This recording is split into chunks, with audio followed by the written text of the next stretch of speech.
Good afternoon. Happy to be with you today. Happy to be in Detroit. Just a couple opening comments. First of all, I want to wish Mayor Bing the best on his recovery.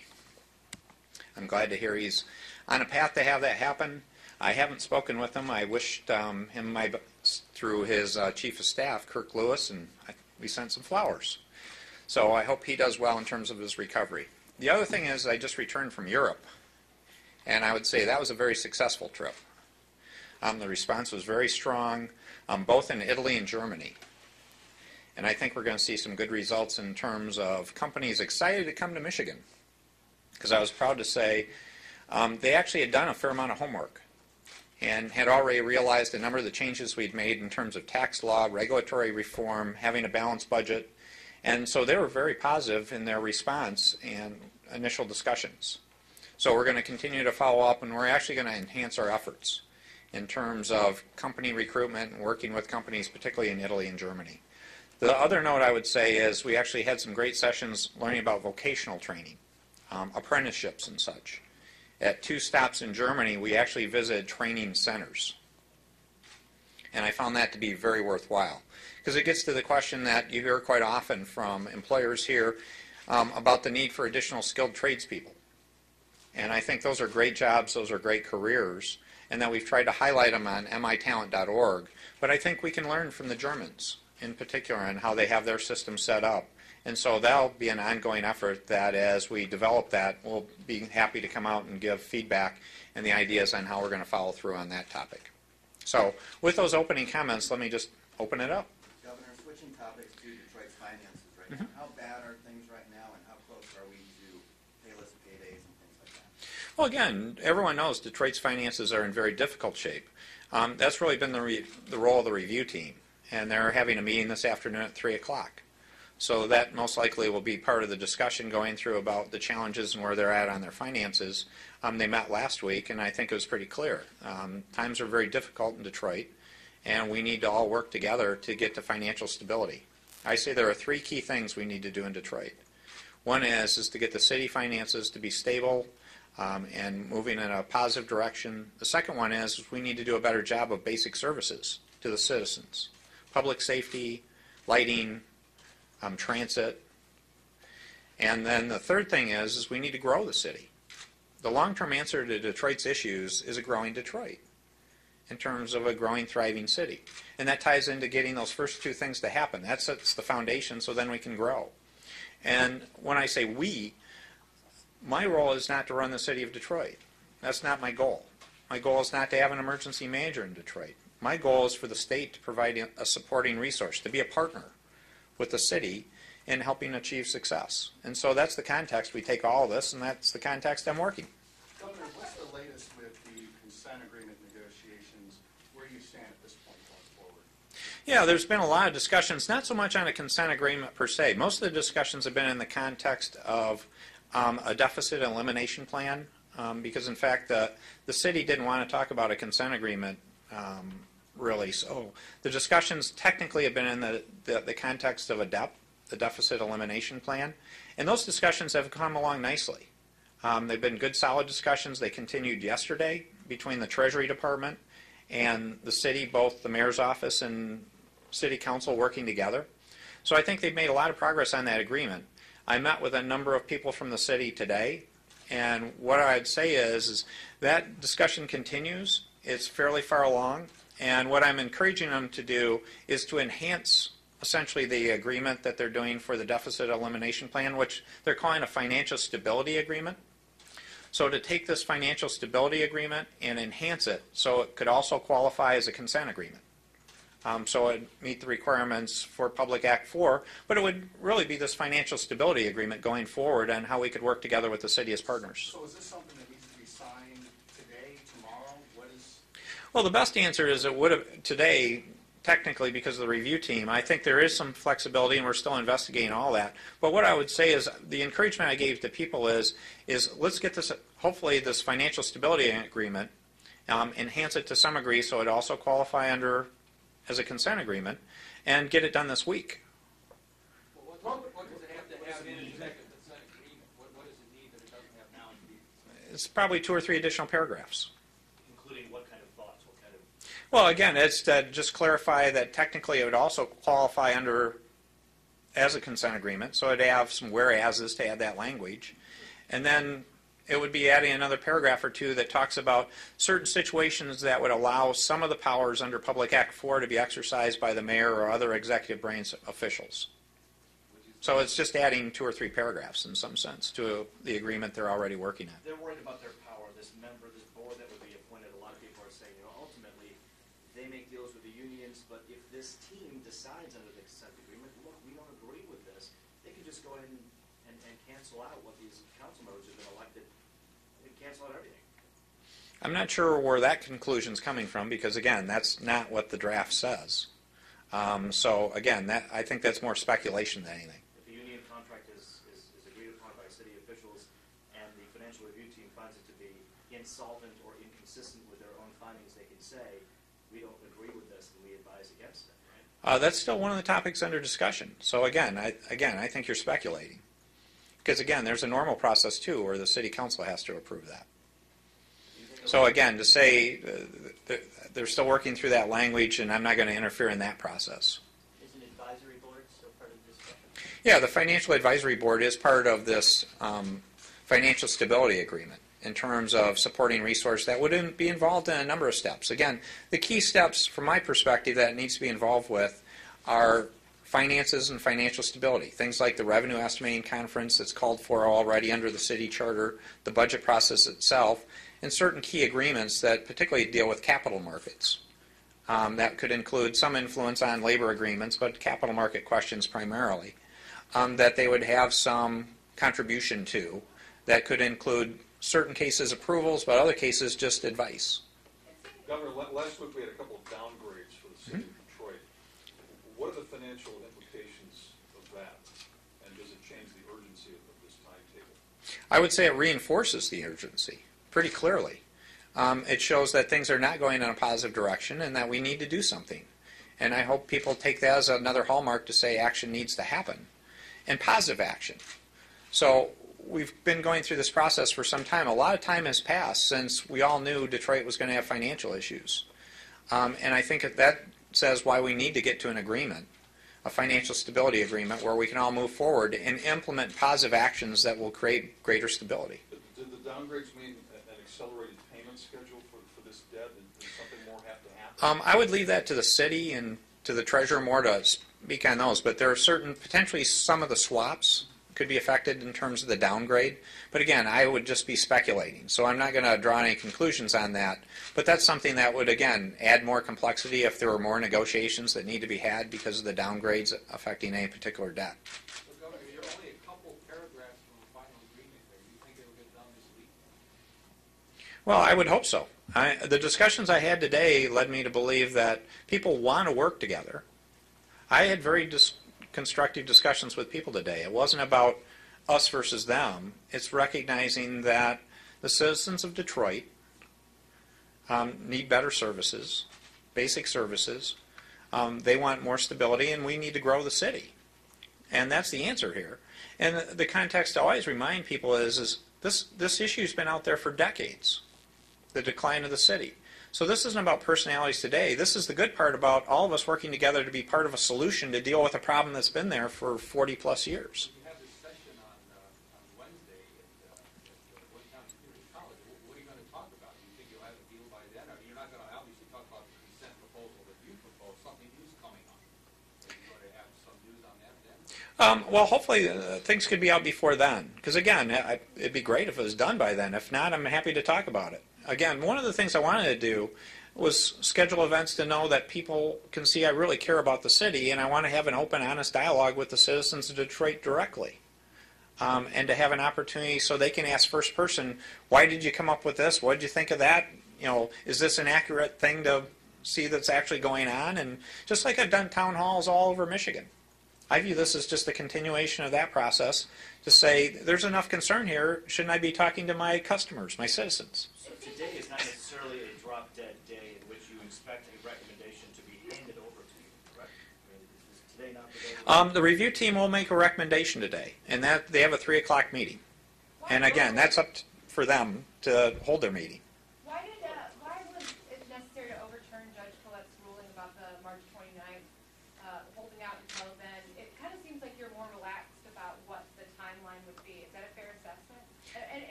Well, one, I didn't overturn the ruling. That was the Court of Appeals that overturned the ruling. Which, again, just as in any court, I respect the court's opinion, and they overturned the ruling. So that changed the fact pattern with respect to that, and we'll see how that progresses, because that may get appealed. But as a practical matter, I appreciate the involvement of the judiciary in this process, and I'm there to follow their lead in terms of what their orders say. But is it possible that this process could be dragged out beyond the 29th? Anything's possible, but as a practical matter, I think we're on a path to see some real results here. And the good part is it should be more people coming together to work together in terms of solving the city's problems rather than looking at lawsuits as being the best answer. If your team does recommend an emergency manager today, are you more willing to go along with that recommendation, or in that 10-day window that you have to decide, let the city continue to work towards a consent agreement? I've been very clear from the very beginning. My preference has always been to say, let's come to some mutual agreement about how we can partner together to solve the city's problems, and I don't want an emergency manager. So the good part is the statute provides for 10 days. And so hopefully those days can be utilized effectively to get people to come together, and there's positive progress going on. So if that team recommended, Governor, do you still plan to hold some of those town hall meetings, and do we have a schedule on those yet? Actually, one of them is scheduled. I believe is it 10 o'clock on Wednesday? 11 o'clock. 11 o'clock Wednesday morning at Wayne County Community College. And I believe the moderators are Mildred Gaddis and Banko A. Thompson. And it's an invitation event. But it will be available to the media. And then we're looking at potentially a couple other options. There was one issue I'm still scheduled, I believe, for the Channel 7 to have their event, and the issue is with the mayor's health, because that was to be a joint event. So you would override the review team's recommendation if they did recommend? Again, I don't view it as overriding them. They're going to make a recommendation, and they make a recommendation, and I have 10 days to decide. yeah, I'm sorry, she asked my question, but Okay. let me ask another one. So, Governor, this financial advisory board, do you feel as though with the financial stability agreement, whatever you're calling it at this point, does it need to have teeth to require the city, the mayor, council to act? Do you feel as though that board needs to have authority to override the mayor, council, in case they don't come through with the needed restructuring efforts? Yeah, well, that's been part of the progress we've made. It's been a good dialogue, and what, again, is I wouldn't say it's just to override them. There's a whole set of different tiers that when the agreement is finalized, you'll see it's not a one-size answer solves all, but there's a series of ways to work together to make sure implementation does follow through. And it's not just the Financial Advisory Board, it's about all these parties working together. Governor, it seemed to me that the difference in the language between the earlier drafts from either side was this language about the FAB having authority to review and approve. In other words, it's there not just to review and make recommendations, but that there has to be some approval process by the oversight board. Is that sort of a line in the sand for you that has to be there? Well, again, I think what was a natural consequence of this, Tom, is it was good give and take between the parties, talking about what really works together, working together. So again, we put a draft out. We got information back, and people come up with some good middle ground on a lot of this. So I wouldn't describe it as it's not drawing lines in the sand. It's actually saying, how do we come to a mutual understanding of what can be successful? And it's really focused on this question of financial stability and implementation. Because again, I view it as the goal has never been to say what's the strategy for the city or what's the policy making for the city. It's really to focus in on saying, can we get to financial stability? And then once people agree something's going to get done, it gets done. Because if you look at the history, again, going back for decades, of far too often, how many plans have there been for the city? And the real challenge isn't doing more plans, it's getting stuff done. So I really want to emphasize the part about how do we do teamwork to get stuff done. What about money? Senator Dillon was talking about the $137 million in restructuring loans. I mean, is that still the only money that's on the table that you're talking about? Well, when you say the only money, that's the current financing package being discussed between Treasury and the city. But as a practical matter, we've talked about a lot of ways to work together, to collaborate together. we want to be proactive and helpful in the city as part of this whole process. And some of those do require some resources. One of the ideas that talked about is how we might be able to partner together on Belle Isle, for example, in terms of having the city continue ownership but lease it to the state and have us make it a state park so it's available to the citizens of the city and other people. That would require some state resources to do that. That's a good win and a solution, though, that I hope the city is really interested in looking at and using, because they could use those resources at other places in the city. So when you talk about it, it's not just about writing checks, it's about how we can do teamwork together.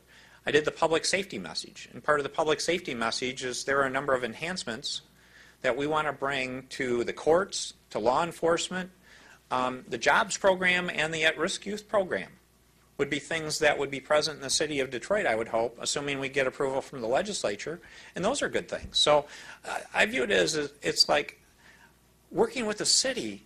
It's like, here are the problems, how can we help, and what do you want to really ask us to help you with?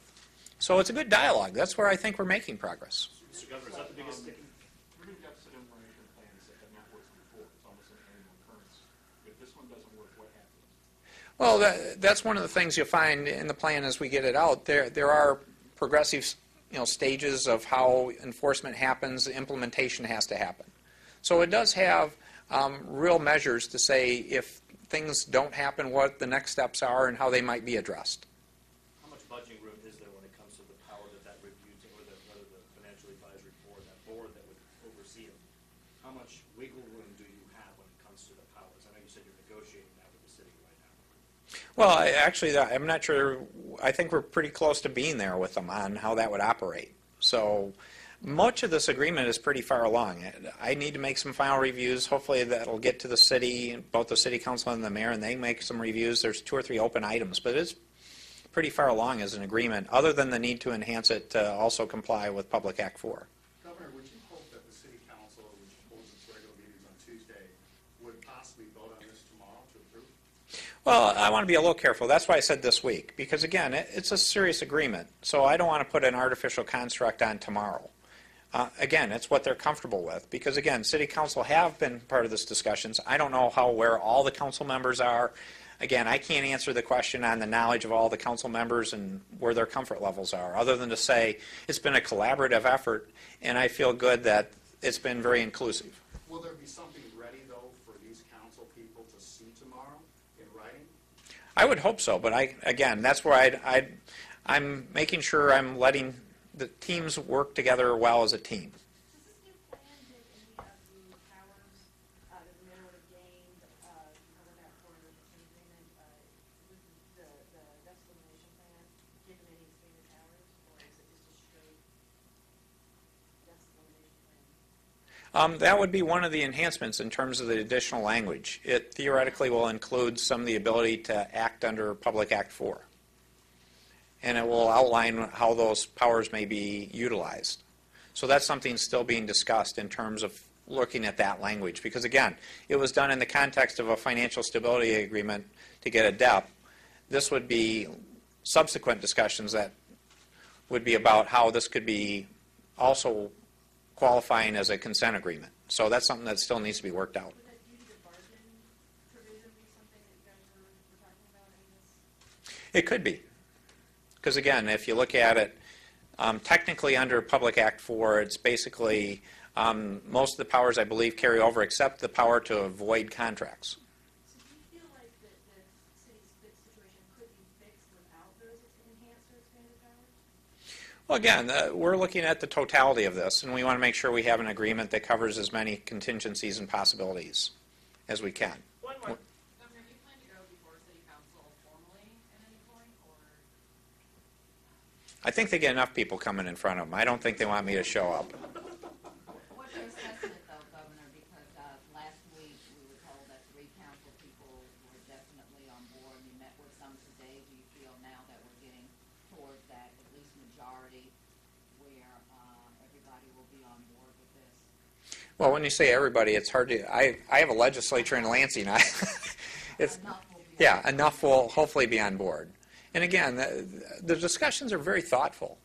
And I really appreciate the work of the city council people and all the people in the city of, trying to do this in a thoughtful way, asking good questions, having good dialogue, and trying to be responsive. And that's something that you always have to recognize when you do something like this. We've got a lot of parties involved, so does every party get every item the way they wish it would happen? No. But is it a good product because you actually bring good, smart people together and have a good dialogue?